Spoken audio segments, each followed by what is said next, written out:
ስትስቅ ይሄ ዓለም በሙሉ አብሯት የሚስቅ ሴት፣ ፈገግ ስትል ዩኒቨርስ በሙሉ አብሯት ፈገግ የሚል ሴት። ሶስተኛው ሳምንት ላይ ማዘጋጃ ሄደን ቀለበት አድርገናል። በጣም ተጣድፏል። ነምበር 1 የፍቺ ምክንያት ኮሚኒኬሽን ነው። ምንድነው ልትለኝ የፈለገችው ብሎ ማዳመጥ አለበት። what is she trying to say? ልቧ ውስጥ ምንድነው ያለው? በፊዚካሊ መወደዷን ማወቅ ትፈልጋለች። ሁል ጊዜ መወደዷን፣ እሷ ቁጥር 1 እንደሆነች፣ እሷን የሚተካ ሴት እንደሌለ ሊነግራት ይገባል። and it's good to be romantic.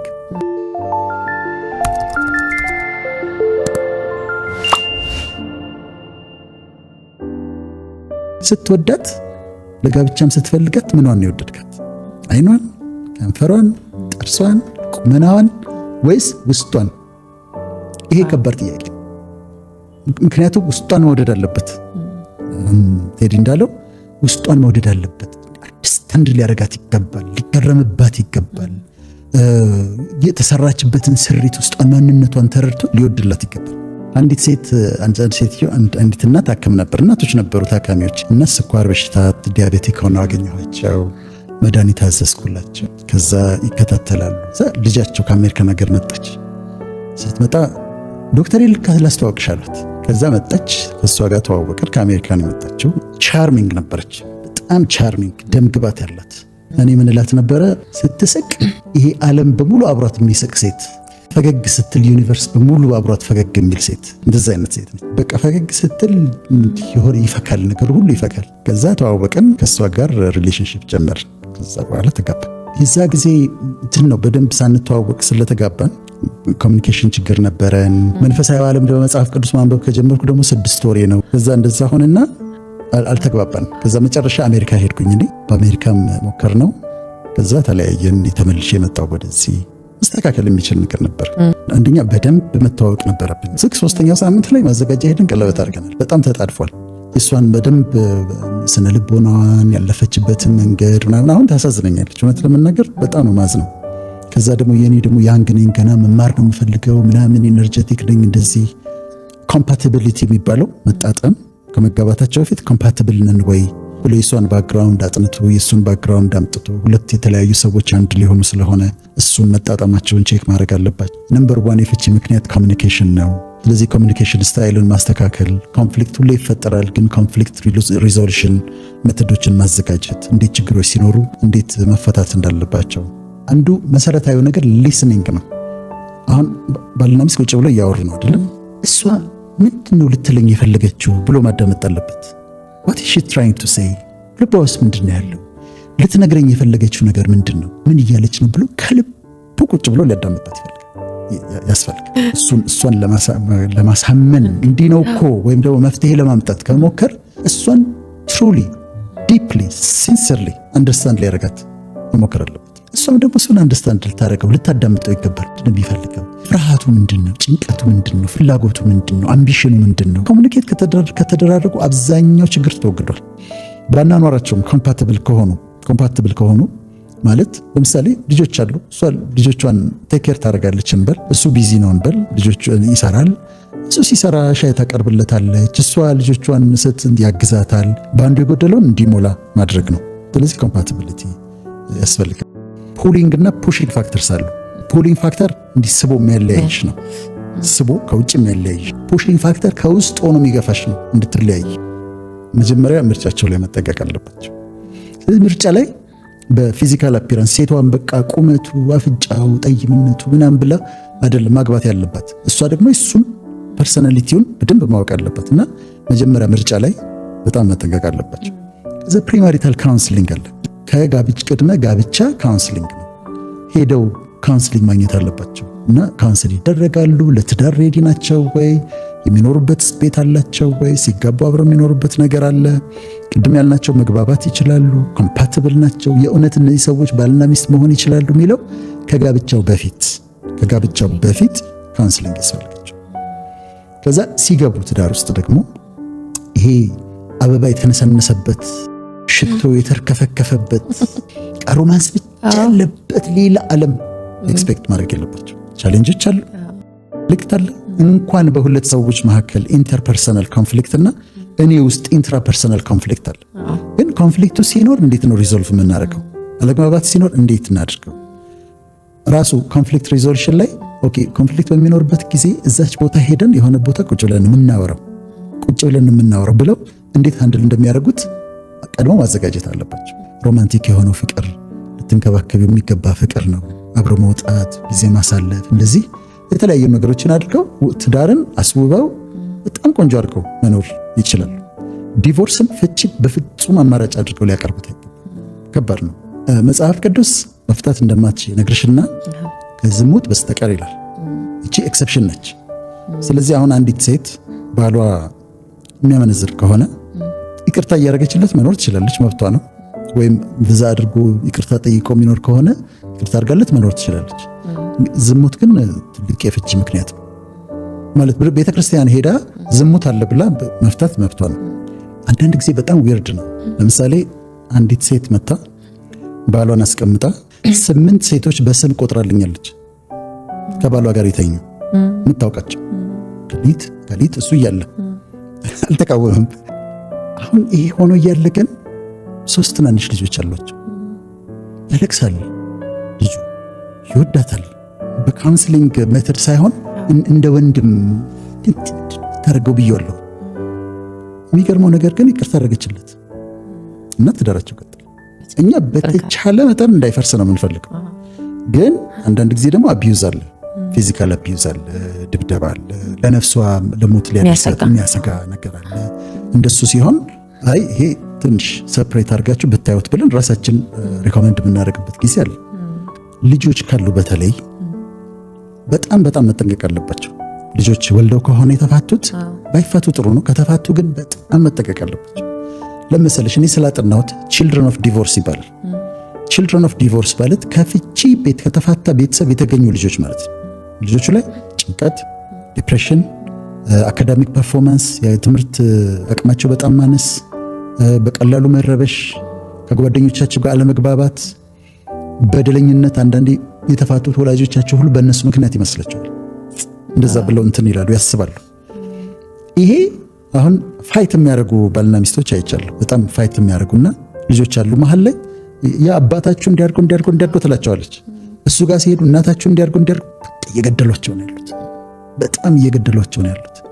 እኔ ያነው ላይ ስለነበረኝ ልጆች የምናጥሩ ሰው ስለሆነች በጣም ነው የተጠነቀቀው። እኛ ተለያየን we are adults፣ የራሳችን ጉዳይ ነው። ልጆቻችን ግን ወደዚህ ዓለም ያመጣናቸው ላይ ግን በጣም መጠንቀቅ አለብን አለን። በደንብ አወራንበት። ምንድነው ያደረግነው? እኔ ቅርብ ለነሱ በጣም የ5 ደቂቃ ድራይቭ ርቀት ላይ ነው የምኖረው ሁሉ ጊዜ አፓርትመንት። ከዛ እኔ ጋር ይመጣሉ። እኔ ሄጄ ፒክ አደርጋቸዋለሁ፣ እንጫወታለን፣ እናወራለን፣ እኔ ጋር ያመሻሉ። ከዛ አደርሳቸዋለሁ እናታቸው ጋር። በዛ አሬንጅመንት ኖርን። በፍጹም ስለሷ ምንም ነገር አልናገርም መጥፎ ነገር፣ እሷም በፍጹም ስለኔ መጥፎ ነገር አትናገር። ወንድምና እህት ሆነናል ኦልሬዲ። በቃ በፍጹም ይሄ የባልና ሚስት እንትኑ የለም፣ ኢሞሽኑ የለም። ባል አድርጋ ልታየኝ አትችልም፣ ሚስት አድርጌ ላያት አልችልም። እንደ ወንድምና እህት ነው የምናወራው እና አይሆንም። ሌሎችም ቤተሰቦች እንደዚሁ ሚዲያ ላይ ቀርበው እንደዚህ ሲሏቸው ነግረውኛል እና ምን እንደሚሏቸው አይደለም። ግን ደግሜ ልበለው፣ ይሄን ስንል ብትፋቱ ችግር የለውም ወንድምና እህት ሆናችሁ መኖር ትችላላችሁ እኮ እያልን ኢንካሬጅ እያደረግን አይደለም። ዲቮርስ ፔንፉል ነው፣ በጣም መጥፎ ነው። በፍጹም መፈቀድ የሌለበት እንዲሁ ሊያስቡት የማይገባ ቅድም እንዳልነው አቢዩዝ ከሌለ በስተቀር ዝሙት ከሌለ በስተቀር ሊያስቡት የማይገባ ነገር ነውና እንዳይበረታቱ ለማለት ፈልጋለሁ። አለመፋታቱ በጣም በቃ አማራጭ አድርገሽ ካላቀረብሽው እዛው ችግርን እየፈቱ ትዳርን ማለምለም ማስዋብ ደግሞ እግዚአብሔር የሚወደው ነገር ነው። ትዳር በጣም የሚወደው ግድ ከሆነ ግን በዚህ አይነት መግባባት መኖር እኔ እላለሁኝ እንደዚህ የልጆች እናት በጎዳት የዛ ልጆችን የሚጎዳ ቀጥታ እሷ ላይ የምወረውረው ነገር የሚያርፈው እሱ ልጆች ላይ የራሴ ልጆች ነው የምደበድብ እና ጤነኛ ደስተኛ እናት እንድትኖራቸው ነው የምፈልገው። እሷም ደግሞ የምታስበው እንደዛ ነው፣ ጤነኛ ደስተኛ አባት እንዲኖራቸው ነው። እና ዲቮርስ በጣም መሆን የለበትም። ከሆነ ግን በዚህ አይነት መንገድ አንድ ማድረግ አለበት። አሁን ለምሳሌ የኔ ልጆች እናት እንድታገባ በጣም ኢንካሬጅ አደርጋታለሁ። የተቃለድንም ምንም እያለንም ልጆችም እንድታገባ ይፈልጋሉ፣ እሷ እንድታገባ ይፈልጋሉ፣ እኔ እንዳገባ አይፈልጉም። ሪሌሽንሺፕ እንዲኖረኝ ይፈልጋሉ፣ ግን አንድ ስቴፕ ማም እንድትመጣ ግን አይፈልጉም። ከዛ እኔም አልፈልግም፣ በዛ ተስማምቼ ነው ያለሁት። አንድ ጊዜ ከፈታሽ በኋላ አለማግባቱን ኢንካሬጅ የሚደረገው መልሶ ማግባቱ ብዙ አይበረታተም ቤተክርስቲያን አካባቢ። በስነ ልቦና ከሆነ ዋይ ኖት? እዚህ ጋር ስለተበላሸባት አሁን የልጆቼ እናት በልጅነቷ እሷ ደግሞ 25 ዓመቷ ነበር እኔን ስታገባ እና ይሄኛው ትዳር ስለተበላሸባት ቀሪ ዘመንሽን በሙሉ ሳታገቢ ኖሪ ማለት እኮ ልክ አይደለም። ስለዚህ እዚህ ጋር የተበላሸው እንደውም ጥሩ ሚክስ መልካም የሆነ ሰው ደግሞ ቢመጣ እና ብታገባ ጥሩ ነው። ግን አሁንም ሁለት ሰከንድ ሜሬጅ ላይ ደግሞ ጥንቃቄ ያስፈልጋል። የመጀመሪያ ትዳር የመፍረስ ቻንሱ 50% ነው በዓለም ዙሪያ። ሁለተኛ ትዳር የመፍረስ ቻንሱ 75% ነው። አንደኛ በፊት ፍቻ አለ፣ ኤክስፒሪየንስ አለሽ። ሲመጣ ችግሩ ምን ካልሆነ እኮ ትያለሽ፣ ምን ካልሆነ በቃ ይቅር ወደ ማለት ይመጣል። ግን ሁለተኛ ትዳር ደግሞ ኖሯቸው በጣም ጥሩ ትዳር ያላቸው ሰዎች ደግሞ አይቻለሁ። ዋይ ኖት እዚህ ጋር ከተበላሸባት እዛ ጋር ብታገባ። እኔ እኮ ሁለቴ ስለሆነ ነው። ሌላው አብረው እነዚህ የተፋቱ ሰዎች ተመልሰው አንድ የማይሆኑበት ምክንያት አንደኛው ፓርትነር ወደ ሌላ ሪሌሽንሺፕ ሄዶ ከሆነ ለምሳሌ ሴቷ ቦይፍሬንድ ከያዘች ወይ ጮኛ ከያዘች ባልየው ገርልፍሬንድ ወይም ጮኛ ከያዘ እዛ ጋር ኢትስ ኦልሞስት ኦቨር የመመለስ ቻንሱም ደግሞ ይዘጋል። በዚህ ግን በዚህኛው ቶፒክ ላይ በዚህኛው ኢሹ ላይ እኔ ሁለቱንም ይቅርታ ጠይቄያቸዋለሁ። ሪስፖንሲቢሊቲውን ወስጄ ብዙ የተማርኩት እኔ ነኝ፣ ብዙ ያነበብኩት እኔ ነኝ፣ እኔ ነበርኩ አንድ ላረግ የሚገባው ብዬ መጽሐፍ ላይ አስቴርን የቀድሞውን የመጀመሪያዋን ይቅርታ ጠይቄያታለሁ። ሶፊንም ይቅርታ ጠይቄያታለሁ ሪስፖንሲቢሊቲ ወስጄ። ስለዚህ በዚህ ኤሪያ ላይ እኔ ወጣቶች እኔን እንዲከተሉኝ አልፈልግም። ጥሩ ትዳር ያላቸውን የተፋታ ነው ስለሚወራ ወሬው በጣም እንትን ስለሚል እሱን እንደ ምሳሌ አድርገው እንዳይወስዱት። ግን ጥሩ ትዳሮች አሉ ማህበረሰብ ውስጥ፣ እነሱ እንደ ምሳሌ እንዲያዩት ኢንካሬጅ ማድረግ ፈልጋለሁ። በልጆች ደግሞ አንድ ነገር ላንሳልሽ። አሜሪካ ሄድኩና አንድ ሰው ቤቱን ያስጎበኘኛል። ከዛ ቤቱን እያስጎበኘኝ መሀል ላይ ሁለት ክፍሎች ያለው ፊት ለፊት ትልቅ ቤት ነው። በር የላቸውም ቤቶቹ። በሩ ስለው ነቀየዋለሁ በሩን አለኝ። ምንድናቸው ክፍሎቹ አልኩት። ይሄ የወንድ ክፍል ልጄ ቤት ነው መኝታ ቤት ነው፣ ይሄ የሴት ልጄ መኝታ ቤት ነው አለ። እና በሩ ለምን ነቀልከው? አላምንም፣ እኔ መቆጣጠር አለብኛል። በር ዘግተው ምን እንደሚሰሩ አላውቅም፣ ስለዚህ መቆጣጠር አለብኛል። እንዲህ ይሄ እዚህ ጋር ደግሞ ወላጆች በጣም መጠንቀቅ አለባቸው። ካውንስሊንግ ስሰራ ልጅ አስቸገረኝ ብሎ ይመጣል አባትየው። ከዛ ይዛ ሆነ አልኩት፣ 8ኛ ክፍል ተማሪ ነው። ከዛ ልጁን ስለ ኑሮ ስጠይቀው ቤድሩምህ እንዴት ነው አልኩት። ቤድሩም የለኝም አለ። ቤታችሁ ትንሽ ነው አልኩት። አይ 6 ክፍል አለ ቤድሩም አለ። እኔ ግን አባቴ አልጋዬን አስገብቶ እሱ መኝታ ቤት ነው ምተኛው አለ። የአባቴ መኝታ ቤት ነው። የ8ኛ ክፍል ተማሪ 14 ዓመቱ ነው። ከዛ አባትየውን ጠራሁት። you are the problem 6 ክፍል እያለ የ8ኛ ክፍል ተማሪ ልጅህን መኝታ ቤት አስገብተህ ራስ ቤት ለመቆጣጠር ምን እያደረክ ነው አልኩት። ከዛ ተስማማን። ቤድሩም ሰጠው። ልጁ ተለወጠ። it was easy። እና አንዳንዴ በዚች በኦቶሪቴሪያን በሆነችው ባህላዊ ጭቆናዊ አስተዳደግ ልጆቻቸውን ደግሞ አቢዩዝ እንዳያደርጉ መጠንቀቅ አለባቸው። ሰርቴን ዲግሪ ኦፍ ፍሪደም እና ትረስት ያስፈልጋቸው። እያንዳንዱ ወንድ ውስጡ ንጉስ አለ ይባላል እና you should know how to talk to the king in him። እና ምንድነው ውስጡ ንጉስ አለ እያንዳንዱ ወንድ። እና ቤቱ ሲገባ ከንጉሱ ጋር የምታወራ ሴት ታስፈልጋለች፣ ክብሩን የምትጠብቅለት። ገንዘብ ላይ ኖረው ይችላል፣ ለፍቶ የመጣ ሊሆን ይችላል። ክብሩን ከጠበቀችለት በጣም ጥሩ ይሆናል። እያንዳንዷ ሴት ውስጥ ደግሞ ኩዊን አለች፣ ትሪት መደረግ የምትፈልግ፣ መወደዷ እንዲነገራት የምትፈልግ፣ በቃ በየቀኑ የፍቅር ቃላት የምትፈልግ ኩዊን ደግሞ አለች። እና እሱም ደግሞ he has to speak to the queen in her፣ ከንግስቲቱ ጋር ማውራት መቻል አለበት። ከዛ ይሄ እሷ በዛ ፍቅርን ስትጠግብ ሌላ አይደለም እኮ የሆነ አበባ ይዞላት ስለመጣ አይደለም፣ ሽቶ ስለገዛላት አይደለም፣ በቃላት ውበቷን ሲነግራት፣ ቫሊዋን ሲነግራት፣ ማንነቷን ሲነግራት፣ እንዴት ውድ እንደሆነች ከሷ ውጪ ሌላ ማንም እሱን ላትራክት ሊያደርገው የሚችለው ሰው እንደሌለ ሲነግራት፣ እሱን ሲነግራት ትለመልማለች።